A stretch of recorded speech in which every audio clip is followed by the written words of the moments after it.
നമസ്കാരം, മലയാളി വാർത്തയിലേക്ക് സ്വാഗതം.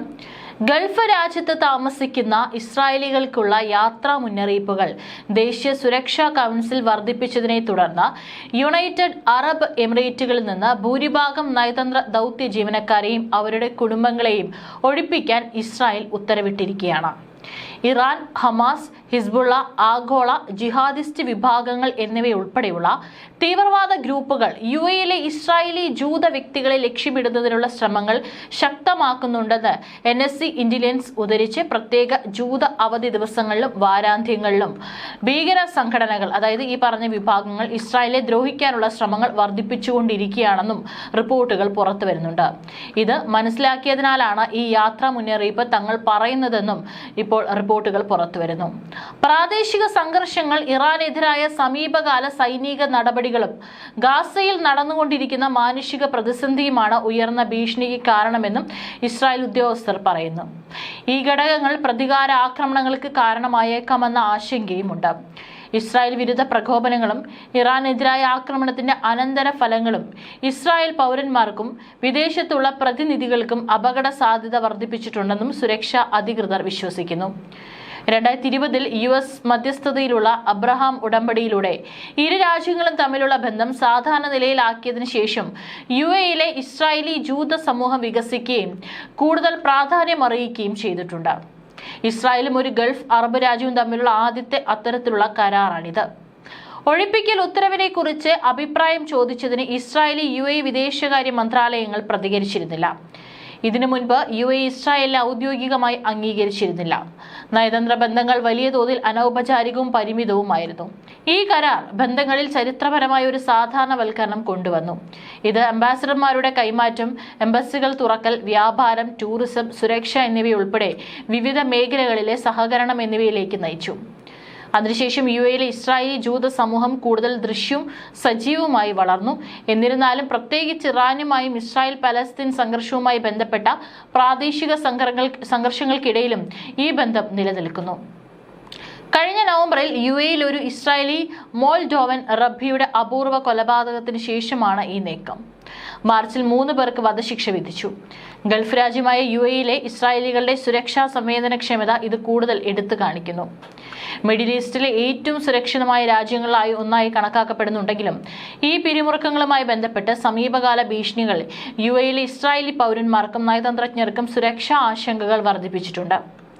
ഏതായാലും അതിനിടയിലാണ് ഇപ്പോൾ ഈ ഒരു തീരുമാനം വരുന്നത്. വളരെ വേഗത്തിൽ തന്നെ ഇസ്രായേൽ പൗരന്മാരോട് UAEയിൽ നിന്ന് സുരക്ഷിതമായി തന്നെ രാജ്യം വിടാനാണ് മുന്നറിയിപ്പ് നൽകിയിരിക്കുന്നത്.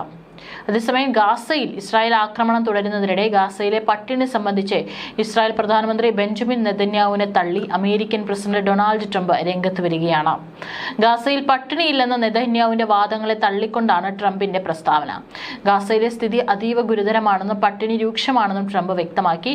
ഭക്ഷണവും മരുന്നും എത്തിക്കുന്നതിനായി $16 മില്യൺ സഹായം അമേരിക്ക നൽകിയിരുന്നെങ്കിലും അത് ഹമാസ് കൈക്കലാക്കിയതിനാൽ ഫലപ്രദമായില്ലെന്നും അദ്ദേഹം കൂട്ടിച്ചേർത്തു.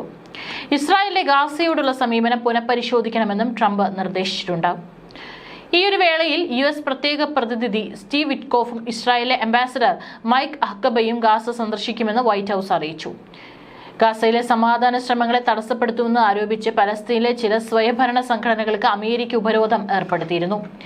ദേശീയ സുരക്ഷയെ മുൻനിർത്തിയാണ് ഈ നടപടിയെന്ന് US സ്റ്റേറ്റ് ഡിപ്പാർട്ട്മെന്റും അറിയിച്ചു. ഈ സംഘടനകളിലെ അംഗങ്ങൾക്ക് യാത്രാ വിസ നിഷേധിക്കുന്നതടക്കമുള്ള നടപടികൾ ഉപരോധത്തിന്റെ ഭാഗമായി ഉണ്ടാകുമെന്നും സ്റ്റേറ്റ് ഡിപ്പാർട്ട്മെന്റ് വ്യക്തമാക്കി. പാലസ്തീൻ തീവ്രവാദികൾക്കും ഇവരുടെ കുടുംബങ്ങൾക്കും ഈ സംഘടനകൾ സംരക്ഷണം നൽകുന്നുണ്ടെന്നും അമേരിക്ക ആരോപിച്ചു. ഭക്ഷണ വിതരണ കേന്ദ്രത്തിൽ കൂട്ടക്കുരുതി തുടരുന്നതിനിടെ സ്ഥിതി വിലയിരുത്താൻ US പശ്ചിമേഷ്യൻ ദൂതൻ സ്റ്റീവ് വിറ്റ്കോഫ് ഇന്ന് ഗാസയിലെത്തും.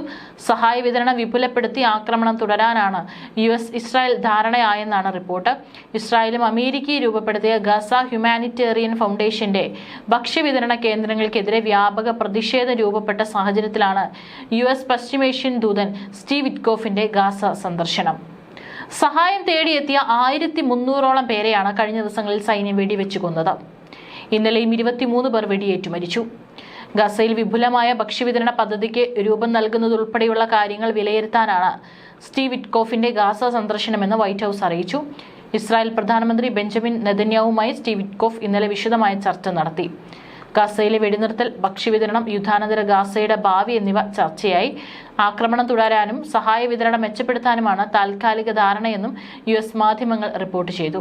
വെടിനിർത്തൽ ചർച്ച അട്ടിമറിച്ചത് ഹമാസ് ആണെന്നും അമേരിക്ക കുറ്റപ്പെടുത്തി. പൂർണ്ണ യുദ്ധവിരാമവും സൈനിക പിന്മാറ്റവും അംഗീകരിച്ചാൽ ബന്ദി കൈമാറ്റത്തിന് തയ്യാറാണെന്ന് ഹമാസ് ആവർത്തിച്ചു.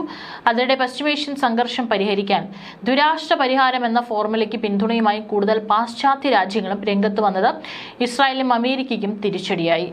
ബ്രിട്ടനും ഫ്രാൻസിന് പിന്നാലെ പലസ്തീൻ രാഷ്ട്രത്തെ അംഗീകരിക്കുമെന്ന് കനേഡിയൻ പ്രധാനമന്ത്രി മാർക്ക് കാർണി അറിയിച്ചു. എന്നാൽ ഇത്തരം പ്രഖ്യാപനങ്ങൾ ഹമാസിന് മാത്രമാണ് ഗുണം ചെയ്യുകയെന്നും പശ്ചിമേഷ്യൻ പ്രശ്നം കൂടുതൽ സങ്കീർണമാക്കുമെന്നും സ്റ്റേറ്റ് സെക്രട്ടറി മാർക്കോ റൂബിയോ കുറ്റപ്പെടുത്തി. ഗാസയിൽ തുടരുന്ന വംശഹത്യ നടപടികൾ മുൻനിർത്തി ഇസ്രായേലുമായി സഹകരിക്കുന്ന ഏതൊരു കപ്പലിന് നേരെയും ചെങ്കടലിൽ ആക്രമണം ശക്തമാക്കുമെന്ന് യമനിലെ ഹൂത്തികളും അറിയിച്ചിട്ടുണ്ട്.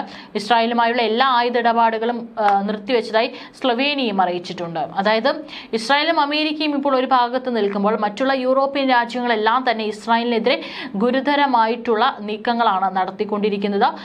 ഇസ്രായേലിനെ നിരന്തരം കുറ്റപ്പെടുത്തുകയും ചെയ്തിട്ടുണ്ട്. അതേസമയം തന്നെ ഗാസയിലും സ്ഥിതി അതീവ ഗുരുതരാവസ്ഥയിലാവുകയാണ്. നിരവധി പേരാണ് ഇപ്പോൾ പട്ടിണി കിടന്ന് മരിക്കുന്നതും ഭക്ഷണ വിതരണത്തിനിടയിൽ നടത്തുന്ന ആക്രമണങ്ങൾക്കിടയിൽ കൊല്ലപ്പെടുന്ന സംഭവങ്ങൾ അവിടെ സ്ഥിരമാണ്.